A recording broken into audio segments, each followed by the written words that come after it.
안녕하세요. 모두연의 이찬우입니다.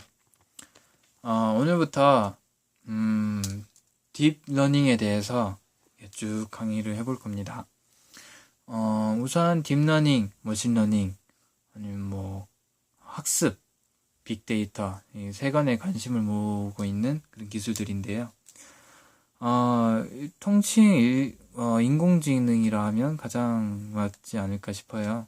일단은 컴퓨터가 사람이 하는 걸 갖다가 좀 대신해주는 역할인데, 그거를 갖다가 사람이 가르쳐서 데이터를 활용해서 컴퓨터를 가르쳐가지고 걔가 알아서 판단할 수 있게, 사람의 판단과 사고를 얘가 할 수 있게 해주는 기술이라고 하겠습니다.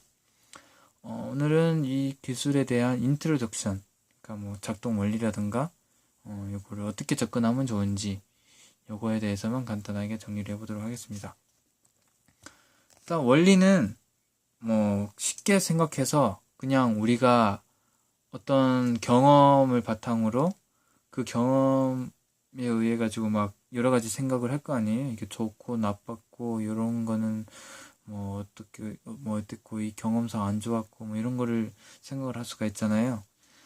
그런 걸 토대로 지금 내가 선택해야 되는 거를 좀 좋은 선택으로 할 수 있게, 결정이라고 하면 맞겠죠? 이때까지는 뭘 먹어왔는데 지금은 난 뭘 먹어야 될까? 이때까지 날씨는 어땠는데 오늘 날씨는 어떨까?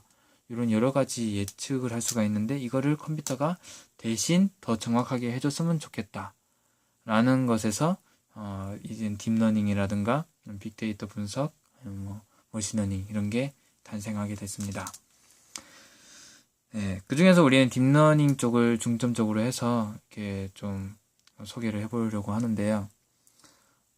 딥러닝은 말 그대로 사람 뇌 안에 있는 신경망을 갖다가 좀 모방을 한 그런 컴퓨팅 시스템입니다. 어떻게 컴퓨터로 사람의 뇌를 모방하지라는 이런 질문을 많이 가질 수 있어요. 저도 그렇게 생각했거든요. 그래서 그 부분부터 조금 설명을 하면서 원리를 좀 이렇게 좀 와닿게, 이게 이렇게 해서 뉴럴 넷이라는 게 형성되는 거구나. 컴퓨터에서 그래서 이렇게 작동을 하는 거구나. 이렇게 해서 사람 뇌를 모방시키는구나. 이렇게만 알고 넘어가셔도 굉장히 좋을 것 같습니다. 우선 사람 뇌를 한번 생각을 해볼게요. 가장 좋은 예로 그냥 우리가 가장 선택하기 어려워하는 메뉴 고르기, 이걸 예를 한번 들어보도록 하겠습니다. 우선 우리 뇌가 이렇게 있다고 하면, 뇌가 이렇게 있다고 하면 우리는 학습을 한다고 하면 공부가 될 수도 있고요, 아니면 인터넷 서핑이 될 수도 있고 여러 가지 활동들이 있겠죠. 학습과 관련된 학습의 가장 중요한 목적 중 하나는 정보 습득입니다. 우리가 정보를 얻어야 돼요. 정보를 얻는 행위 자체를 우리가 학습이라고 할 수가 있습니다. 여러 가지 정보를 이렇게 얻을 수 있겠죠. 정보를 얻었으면 이 정보를 바탕으로 우리가 판단을 하게 돼요. 대뇌에서 우리가 판단을 내리게 되죠. 자, 판단을 내리기 위해서는 여러 가지 조건이 있을 텐데, 정보가 별로 없으면 판단을 내리기가 쉽지 않죠. 만약에 메뉴를 선택하려고 하는데, 나 이때까지 한식밖에 안 먹었어요. 나는 한식밖에 안 먹었기 때문에 한국 음식밖에 잘 몰라요. 파스타 같은 건 먹어보지 않았기 때문에 맛을 모르죠. 근데 한식은 많이 먹어봤기 때문에 한식 그냥 고기에 대해서만 고를 수가 있는 거예요. 이제 오늘 저녁은 뭐 먹지 하고 생각해봤을 때 그 사람은 분명히 중식이나 일식, 양식보다는 한식을 고를 확률이 높습니다. 상식적으로 그렇죠. 근데 정보가 굉장히 많은 사람이에요. 어떤 사람은 중식도 먹어봤고, 양식도 먹어봤고, 뷔페도 먹어봤고, 어떤 패밀리 레스토랑에도 가봤고, 횟집에도 가봤고, 여러 가지를 알아요. 그 여러 가지 맛을 알겠죠. 그러면 이 사람이 오늘은 한식 먹기 좀 별로인 날이에요. 그러면 중식이나 양식을 선택할 여지가 더 있는 거예요. 그렇기 때문에 정보가 많을수록 많은 판단을 내릴 수가 있고, 오히려 또 만약에 한식을 먹은 사람이 한식에 대해서는 기가 막히게 잘 알아요. 찌개도 막 여러 종류를 알고, 뭐 어떤 삼겹살을 먹어도 이 집 삼겹살, 저 집 삼겹살 다 맛이 다르다는 걸 알고 있다면, 그것도 나름대로 정보가 될 수 있겠죠. 삼겹살에 대한 정보가 많으니까. 예. 그러면 더 디테일한 판단을 내릴 수 있을 거예요. 네. 그 판단에 도움되는 게 일단 우리가 경험으로 알고 있는 그런 정보 같은 거, 이런 게 도움이 될 수 있고, 지금 빅데이터 시대, 정보가 굉장히 막, 이렇게 막, 뭐라고 해야 되죠? 되게 막, 파도 치잖아요. 정보의 바다라고 할 만큼 굉장히 정보가 풍부한 시대이기 때문에, 이런 딥뉴럴넷이 굉장히, 성능을 잘 발휘한다. 또 이제 옛날부터 컴퓨터가 좋아졌기 때문에 이 데이터를 다 처리가 가능하기 때문에 더 좋은 판단, 더 정확한 판단을 내릴 수가 있다. 네. 그래서 딥뉴럴넷이 좋다. 이렇게 온 겁니다.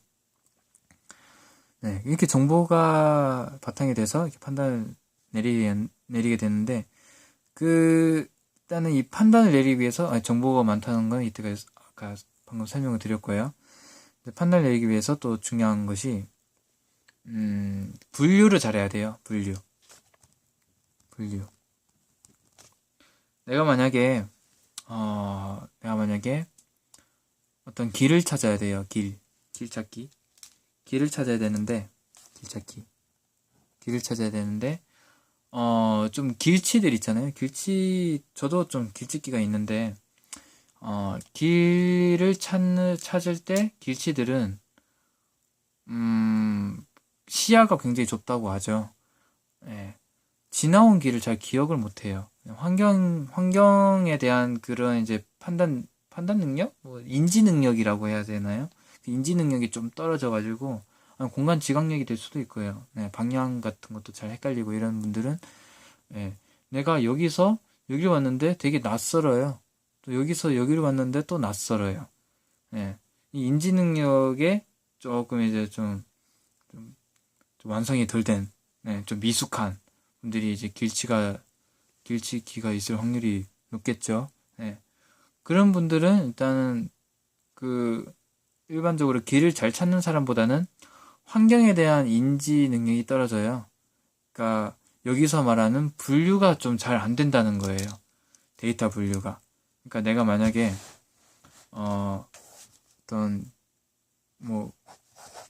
내 눈이 이런 길을 본다고 할게요. 환경을 보고 있어요. 이렇게 건물이 이렇게 있고, 간판도 이렇게 있겠죠. 간판이 있고, 길이 더 이렇게 뒤에 더 있고, 신호등 있고, 이런 거.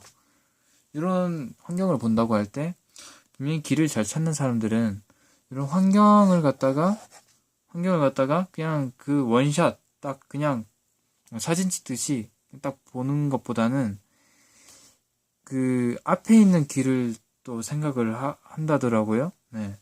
이때까지 지나온 길에 이런 특징점들 있잖아요. 여기는 거리가 삼거리가 있었고 신호등이 있었고, 네. 특징이나 아니면 간판 같은 거, 랜드마크가 되는 부분을 잘 이제 인지를 하는 거죠. 근데 길치들이 보면 이거는 그냥 배경일 뿐이에요. 건물 몇 개 서 있고 신호등 있고 이런 평범한 거리. 이게 평범한 거리라고 느껴지면 분류가 잘 안 되는 거예요. 일반 우리가 집 앞에 있는 거리나 여기나 똑같이 느껴지는 거죠. 근데 길을 좀 잘 찾는 사람들은 이때까지 본 길과는 좀 다른 부분을 랜드마크라든가 이런 특징이 이 환경에만 있는 그 특징을 딱 인지를 해가지고 나중에 다시 여기를 왔을 때 그 특징이 여기 있네, 여기 맞네, 이렇게 인지를 하게 되는 겁니다. 네. 이 기계학습, 머신러닝에서도 이게 피처, 특징점 찾는 것도 굉장히 중요하고요. 그거를, 특징점을 잘 찾는다는 건 분류가 잘 된다는 얘기거든요. 네. 분류가 굉장히 중요해요. 네. 이런 식으로 내가 어떤 정보를 얻었어도 이게 특징점을 잘 못 찾고 그냥 다른 데이터랑 섞여버리면 특징점을 잘 못 찾는다는 건 어떤 데이터 속에 그냥 이런 점 하나 있는 거거든요. 이렇게 돼버리면 그냥 판단이 잘 안 되죠, 당연히. 네. 요거라고 생각을 해야 되는데 요거라고 헷갈리는 거예요. 막 요거라고 생각을 해버리는 거죠. 근데 특징점을 잘 찾아내는 사람은 분명히 얘와 얘의 차이를 인지를 할 수가 있어요. 네. 분명한 이런 경계선을 인지를 할 수가 있습니다. 분별을 잘 한다는 얘기예요. 그런 사람들은 요거는 요거와 요런 부분이 다르니까 여기는 내가 원하는 그 길이구나 인지를 할 수가 있는 겁니다. 딥러닝에서 이제 판단, 결국에는 인공지능의 목적이 판단에 있으니까 이 판단을 잘하기 위한 전제 조건이 정보가 많아야 되고, 여기서 피처가, 그러니까 특징을 잘 잡아내는, 그러니까 뭐라고 하죠? 분류를 잘해야 된다. 클래시파이가 굉장히 잘 돼야 된다. 이런 것들이 조건이 있습니다. 이런 조건을 이제 잘 처리를 해서, 요 판단을 잘 되게 하는 것이 우리의 최종 목표예요. 그렇게, 어떻게 보면, 그냥 추상적으로 생각을 해도, 이거를, 되게 기계들이 사람의 뇌를 많이 따라 해가지고, 진짜 이러니까 효과가 있구나. 이렇게 이해하시면 그냥 가장 좋은 방법이고요.